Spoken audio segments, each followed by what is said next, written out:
Hello student and everyone. आप लोगों के लिए आज लेकर के आया हूं मैं त्रिकोण मिति का बेस्ट टॉपिक। ठीक है, बेसिक त्रिकोण मिति का बेसिक टॉपिक लेकर के आया हूं।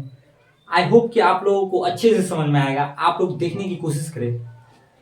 त्रिकोण मिति, त्रिकोण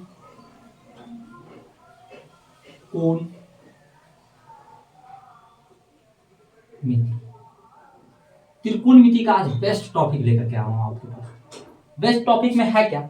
आखिर त्रिकोणमिति का फॉर्मूला फॉर्मूला आखिर क्रिएट कैसे हुआ? फॉर्मूला क्रिएट होने के पीछे क्या कारण था, इस कारण के बारे में आज समझेंगे। ये फॉर्मूला फॉर्मूला तो सबको याद है भाई, लेकिन फॉर्मूला आया कहां से, इसके बारे में तो जानकारी रहना जरूरी है ना। अगर फॉर्मूला अगर हमें पता है, किसी चीज के बारे में अगर पता है हमें, लेकिन ये नहीं पता जो वो आया कहां से है, तो वहां पे हम फंस जाते हैं। बहुत सारे लोगों को क्या होता है, फॉर्मूला तो इजीली याद रहता है, लेकिन उसको ये नहीं पता है जो भाई फॉर्मूला आया कहां से, आखिर त्रिकोणमिति का। तो त्रिकोणमिति का जो फॉर्मूला आया है, आज उसका बेसिक कॉन्सेप्ट आप लोगों को बताएंगे। तो भाई त्रिकोणमिति का फॉर्मूला आया क्यों, ये फॉर्मूला बनाया क्यों गया था, आखिर क्यों बनाया गया ये फॉर्मूला। भाई इस फॉर्मूला बनाने के पीछे तो कारण होगा ना। इस कारण को आज समझने की कोशिश करेंगे जो भाई आखिर क्या कारण है। ये त्रिकोणमिति का जो फॉर्मूला होता है, ये छोटी से छोटी इकाई और बड़े से बड़े इकाई, कुतुब मीनार, दिल्ली की कुतुब मीनार, उसकी ऊंचाई को एक छोटे से डायग्राम के अकॉर्डिंगली कैसे मैं मतलब क्या कर सकता हूँ, माप सकता हूँ या नाप सकता हूँ। ठीक है, इसके बारे में आज समझने की कोशिश करेंगे। इसके बारे में समझने से पहले मैं आप लोग को डायग्राम देकर के बताने की कोशिश कर रहा हूँ। ठीक है, त्रिकोणमितीय डायग्राम, जैसे मान लो एक छोटा सा डायग्राम दे दिया है। मान लीजिए मेरे पास एक छोटा डायग्राम ये रहा। ठीक है, अब इसको स्केल से फीट से आप लोग नापेंगे तो एकदम परफेक्शन में नापेंगे। ठीक है, हमारे पास अभी स्केल नहीं है, फीट नहीं है, इसके लिए मैं ऐसे ही डायग्राम बना दे रहा हूँ। दो चार एग्जांपल के लिए मैं दो चार डायग्राम बना रहा हूँ। ठीक है, आप लोग ध्यान से समझेंगे। ठीक है,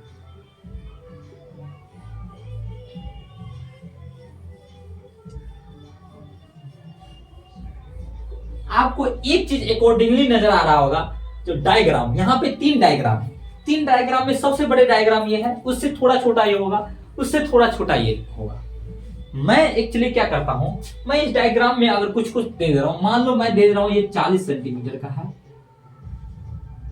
ठीक है, ये 30 सेंटीमीटर का है और ये 20 सेंटीमीटर का है। अकॉर्डिंगली मैंने छोटे छोटे डायग्राम लिए हैं, एक 20 सेंटीमीटर, एक 30 सेंटीमीटर, एक 40 सेंटीमीटर। सबसे पहले त्रिभुज, त्रिकोणमिति में सबसे पहले तो भाई इसको समझना जरूरी है। अब इसको समझने के लिए क्या चाहिए हमें, अगर मान लो इसके लिए मैंने ए बी या सी कुछ कर दे, ठीक है, तो सबसे पहले तो हमें इसमें तीन चीज समझना जरूरी होता है।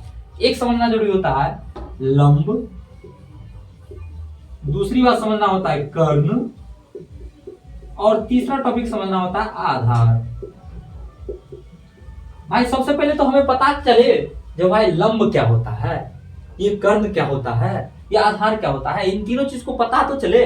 भाई कहते किसको है, लंब किसको कहते हैं, आधार किसको कहते हैं, कर्ण किसको कहते हैं, है कि नहीं। तो सबसे पहले ये जो कर्ण होता है ना, ये फिक्स होता है सभी में।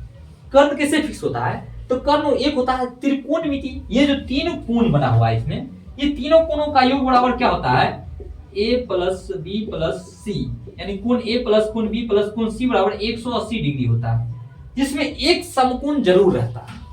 अगर तीनों कोणों का योग क्या होता है 180 डिग्री होता है, लेकिन त्रिकोणमिति में एक समकोण जरूर रहेगा। एक समकोण, अगर मान लो ये समकोण है, तो समकोण जो होता है वो 90 डिग्री का कोण बन जाता है। भाई 90 डिग्री का कोण बन गया।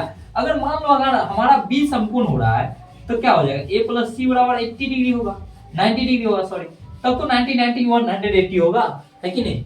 इसीलिए समकोण जो बना रहता है, समकोण की ठीक सामने वाली भुजा जो रहती है, उसे हम लोग हमेशा कर्ण मान करके चलते हैं। ठीक है, समकोण के सामने वाली भुजा को हम लोग क्या मानते हैं बच्चों, कर्ण मानते हैं। समकोण के सामने वाली भुजा को क्या कहते हैं, कर्ण कहते हैं। आप लोग दो चार बार रिवाइज करेंगे, अपने आप समझ में आने लगेगा। ठीक है, उसके बाद दो कोण जो बच जाता है ए और सी, इसमें डिसाइड करना रहता है तो भाई बात किस कोण की चल रही है।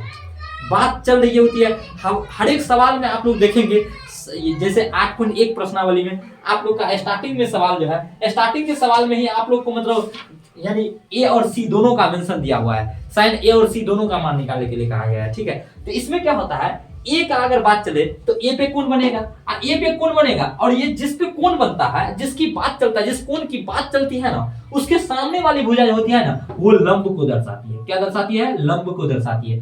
अब तो आपको पता चल ही गया होगा आधार क्या होगा। आधार क्या होगा ये तो आपको पता चल ही गया होगा, जो आधार होगा क्या। तो आधार तो जो बच गया वो आधार है कि नहीं। तो कर्ण सबसे पहले ये समकोण त्रिभुज होता है, समकोण के सामने वाली भुजा क्या कहलाती है? कर्ण। और जिस कोण की बात चल रही होती है उसकी सामने वाली भुजा क्या कहलाती है? लंब। उसके अलावा जो बच जाती है वो क्या कहलाती है? आधार कहलाती है। ठीक है, तो हम लोग त्रिभुज बनाने, त्रिभुज डायग्राम को पहले हम लोग समझ पाए, जो डायग्राम होता क्या है एक्चुअली, है कि नहीं। डायग्राम अगर समझ में आएगा जो होता क्या है, उसके बाद तो हमको फॉर्मूला समझ में आएगा ना, है कि। उसके बाद देखते हैं डायग्राम को। अब हम लोग समझ गए होंगे, ठीक है। आगे समझने की कोशिश करते हैं यहाँ पे, ठीक है। यहाँ पे देखो, मैंने यहाँ पे 40 डिग्री, 30 डिग्री और 20 डिग्री तीन ले लिए हैं, ठीक है। सब पे मान लो 30-30 डिग्री का यहाँ पे कोण बनाया हुआ है, सब पे 30 डिग्री का कोण बनाया। मान लो मैं यहाँ पे ए बी सी इसका नाम दे देता हूँ, ठीक है। यहाँ पे दे देता हूँ पी क्यू आर दे देता हूँ इसका नाम, इसका नाम देता हूँ एक्स वाई और जेड दे देता हूँ इसका नाम। समकोण तो सभी में यही होगा भाई, समकोण तो सभी में यही होगा। अगर ये 30 डिग्री का कोण होगा, ये 30 डिग्री पे होगा, नीचे झुकी हुई, अगर 30 डिग्री पे झुकी हुई होगी, ठीक है, उसके लिए मैं मेंशन कर रहा हूं, ठीक है। आप लोग ध्यान देंगे यहाँ पे, ठीक है।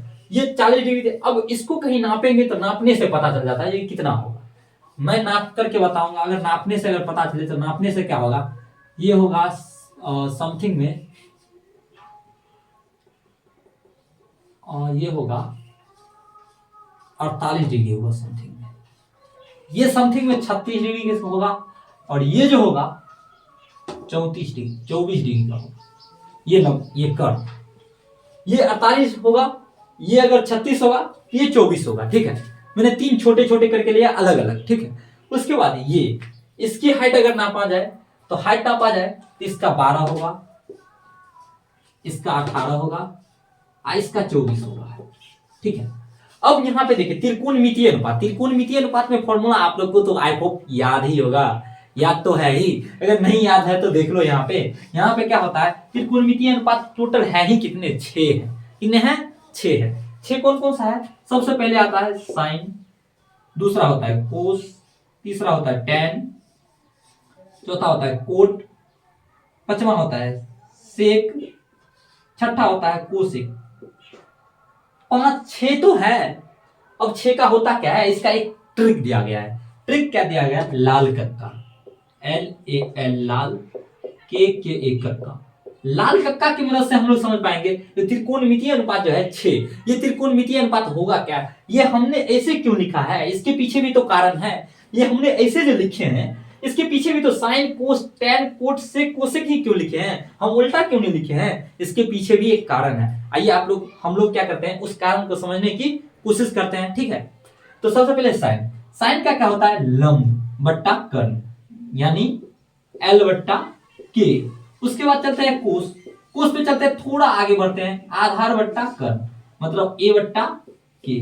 उसके बाद आ जाते हैं टेन, और टेन पे आते हैं तो लंब बट्टा आधार, तो L बट्टा A।